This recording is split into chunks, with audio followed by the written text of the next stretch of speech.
ನನ್ನ ಮೊದಲ ಧನ್ಯವಾದಗಳನ್ನು ಹೇಳ್ತಾ ಇದ್ದೀನಿ.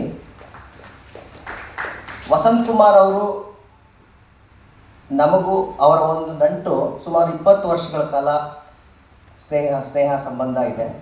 ಬಹುಶಃ ನಾವು ಅವರು ಎಲ್ಲ ಕೂಡ ಒಂದೇ ಕಾಲಘಟ್ಟದಲ್ಲಿ ನಾಟಕಗಳನ್ನ ಮಾಡ್ತಾ ಇದ್ವಿ.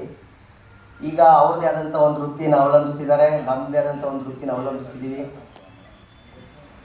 ಸೊ ಹೇಗಾದರೂ ಕೂಡ ಈ ಒಂದು ನಾಟಕ ಕಲೆ ಸಂಸ್ಕೃತಿ ಬೆಳಿಬೇಕು ಉಳಿಬೇಕು ಅಂತ ಅವರ ಒಂದು ಕಾರ್ಯಕ್ರಮವನ್ನು ಈಗಲೂ ಕೂಡ ಆಯೋಜಿಸ್ತಾ ಹೋಗ್ತಾ ಇದ್ದಾರೆ.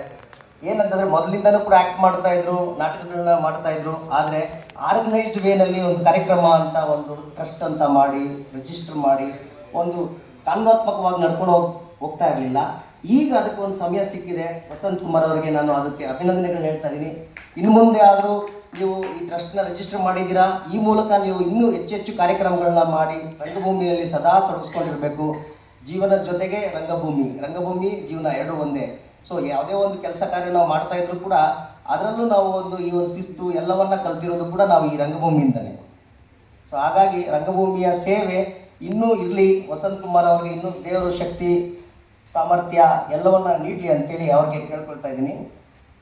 ಇನ್ನು ಮುಖ್ಯವಾಗಿ ಈ ಒಂದು ಕಾರ್ಯಕ್ರಮಕ್ಕೆ ಸಹಕಾರ ನೀಡಿರುವಂಥ ಕನ್ನಡ ಮತ್ತು ಸಂಸ್ಕೃತಿ ಇಲಾಖೆ, ಈ ನಾಡಿನ ನೆಲ ಸಂಸ್ಕೃತಿ ಭಾಷೆಯನ್ನು ಸದಾ ಉಳಿಲಿ ಮತ್ತು ಬೆಳೀಲಿ ಅಂತೇಳಿ ಈ ಒಂದು ಇಲಾಖೆ ಒಂದು ಕಟ್ಟಿ, ನಮ್ಮ ಸರ್ಕಾರ ಇಲಾಖೆಯನ್ನು ಕಟ್ಟಿ ಕಾಪಾಡ್ತಾ ಇದೆ.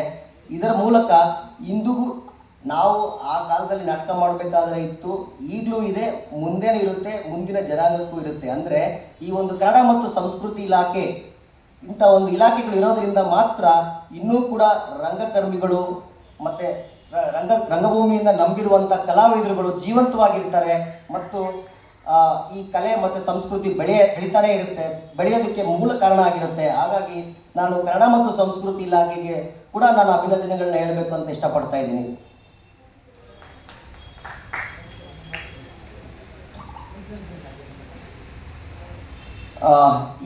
ಈ ಒಂದೆರಡು ಮಾತುಗಳನ್ನ ಹೇಳೋಕ್ಕೆ ಅವಕಾಶ ಮಾಡಿಕೊಟ್ಟಂಥ ರಂಗಧಾಮ ಸಾಂಸ್ಕೃತಿಕ ಟ್ರಸ್ಟ್ಗೆ ನನ್ನ ಧನ್ಯವಾದಗಳನ್ನ ಹೇಳ್ತಾ ಇದ್ದೀನಿ.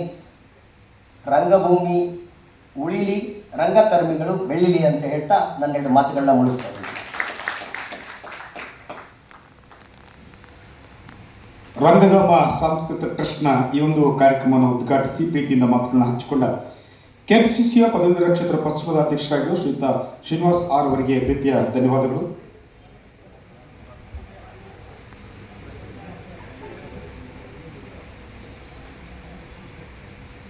ಇದೀಗ ಈ ದಿನದ ಮುಖ್ಯ ಘಟ್ಟ ಸದ್ಭಾವನಾ ಪ್ರಶಸ್ತಿ ಪುರಸ್ಕಾರ.